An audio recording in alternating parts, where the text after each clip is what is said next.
ஒரு வார்த்தையில காஞ்சனா பத்தி சொல்ல முடியாது. எவ்வளவு நல்லவங்கிறத எடுத்து சொல்ல வேண்டியதில்லை.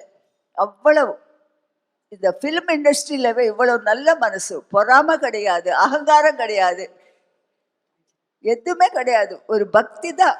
இப்போ முழுசா பக்தியோட தான் 24 மணி நேரம் சுவாமி பக்தியோட தவிர கம்ப்ளீட் இந்த உலகத்தோட கொஞ்சம் தூரமாக தான் இருக்கு. அதனால காஞ்சனா, உன்னுடைய இதுக்கு என்னால் வர முடிஞ்சது உண்மையில் என்னுடைய பாக்கியமா நான் நினைக்கிறேன். நாங்கள் 3 மொழியில சேர்ந்து நடித்தவங்க அப்படியெல்லாம் இருக்க மாட்டோம், ரொம்ப அன்பா இருப்போம். அதனால உங்க எல்லாருடைய ஆசீர்வாதம் காஞ்சனாவுக்கு கிடைக்கணும்.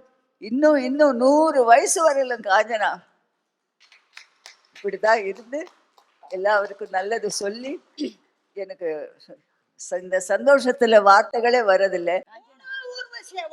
அக்கு